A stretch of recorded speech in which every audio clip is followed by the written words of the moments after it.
देखिए हमारा आज का एजेंडा सिखों का है। Sir, what are your demands? What do you want to tell Rahul Rahul Gandhi? Gandhi should apologize from Sikhs and from the nation for saying that Sikhs are not allowed to wear kada and turban and not allowed to go to gurdwaras.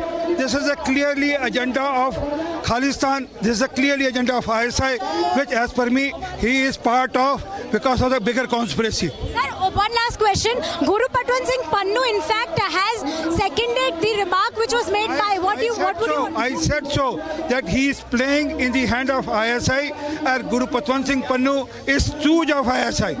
So this, in fact, was the senior BJP leader RP Singh, and he has said that he, in fact, Rahul Gandhi is an agent of Khalistan as well as ISI. Let's ask a few more leaders what do they have to say about what Rahul Gandhi has commented.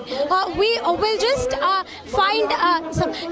आप यहाँ पे आज protest किया आपने, क्या आपने कभी भी इंडिया में ये फेस किया है कि आपकी पगड़ी या कड़ा महफूज सिख इंडिया के अंदर है, कहीं पे भी नहीं है। मैं राहुल गांधी से आपके माध्यम से पूछना चाहता हूँ कि 2014 से पहले जो हमारे गुरुओं की पगड़ी थी इटली के अंदर बैन हुई थी, तब इन्हीं की सरकार थी, इन्हीं का प्रधानमंत्री था, तब इनके मुंह के अंदर क्या चबाने के लिए कुछ नहीं था। 2014 के बाद वो बैन हटा था। माननीय नरेंद्र मोदी जी जब सरकार में आए 2014 के बाद, उन्होंने पगड़ी के ऊपर से बैन इटली से बोल के हटवाया। 1947 में हमारे सिखों के साथ गद्दारी हुई, इस कांग्रेस सरकार ने करी। 1957 में हमारे दरबार साहब पे हमला हुआ, 1984 में हमारे दरबार साहब में हमला हुआ। जब भी हमला हुआ इनके टाइम में हुआ, कांग्रेस सरकार में हुआ। जो गद्दार है वो ये सरकार है। इन्होंने भी कभी कांग्रेस सरकार ने सिखों को कभी न्याय नहीं दिलवाया। 34 साल 40 साल हो गए। 1984 के जो दोषी थे उनको कभी सजा नहीं मिली थी। एक बयान देते हैं अपना खड़े होके कि जब बड़ा हादसा होता है, बड़ा पेड़ हिलता है तो धरती हिलती है। क्या मतलब है उनका? हमेशा सिखों को टारगेट करते, हमेशा उनके जख्मों पे नमक डालने का काम करती Congress party. So Suyesha, these are a few voices. We would also want to ask you, आपने जो राहुल गांधी का कमेंट है और उसको गुरु पटवंत सिंह पन्नू ने भी उसको सराहना दिया है, आप क्या कहना चाहेंगे उसको लेकर? देखो, गुरवंश सिंह पन्नू को तो पहले मैं सिख ही नहीं मानता। वो पगड़ी नहीं बांधता, उसके हाथ में कड़ा नहीं है, उसके कृपान नहीं है। जो सिखों के 5 ककार हैं उनमें से वो मेरे ख्याल से एक भी धारण नहीं करता।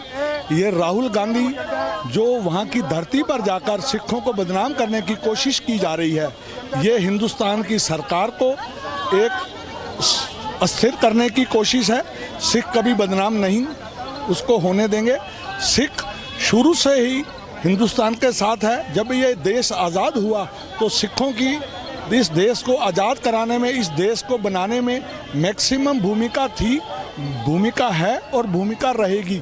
ये कांग्रेस सरकार को ये सोचना पड़ेगा कि आपका कोई भी आदमी उठ के कोई भी बयान दे देगा तो सिख क्या उसको मान लेंगे।